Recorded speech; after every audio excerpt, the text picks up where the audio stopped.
You have to understand what is a spectrum. Spectrum of light, it starts with one end of the frequency and continues to go. Similarly, you have sound frequency.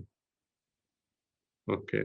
If you understand the concept of spectrum, you can also understand the spectrum of consciousness. Do you understand the consciousness of a stone versus consciousness of plants and trees versus consciousness of human beings and angels and higher beings? So there is always a spectrum.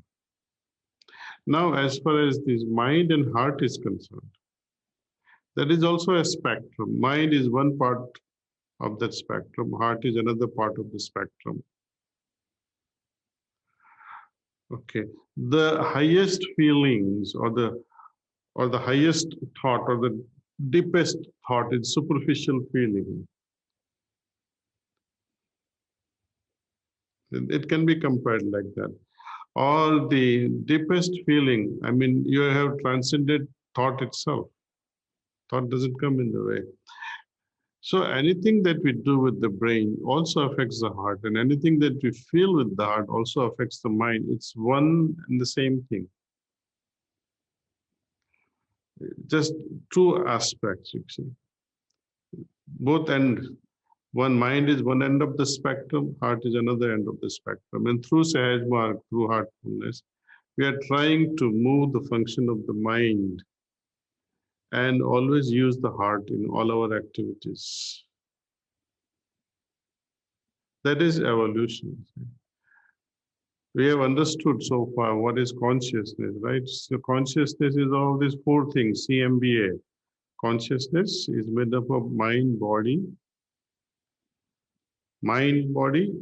ahankar body, and intellect body, or the buddhi. Chitta is made up of buddhi, manas, and ahankar. They are the functions of the brain. But when thinking moves and you start feeling things, then you don't have to think too much. You feel and right away come to an answer.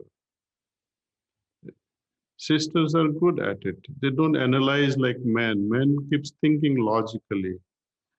Sisters, they feel with their heart. So they are much more advanced than man counterparts, at that level of feelings. Similarly, buddhi, what happens to buddhi? Buddhi is an intellect. When it is associated with your brain, with your mind, it is buddhi. But when it is associated with your heart, it becomes intuition. So as we meditate more and more, the same function of buddhi, which is associated with mind, now associates itself with the heart, and it becomes intuition. It's just mutation of the same thing. Similarly, the arrogance, ego, when it is displayed as an arrogance, it's a function of the mind, it's logic. But when the same ego becomes humility, it's a function of the heart. You see the difference? It's the same thing, but there are two different ends of the same, spectrum, same spectrum. One is the highest vibration, one is at the lowest vibration. Mind is at a lower vibration, heart is at a higher vibrations.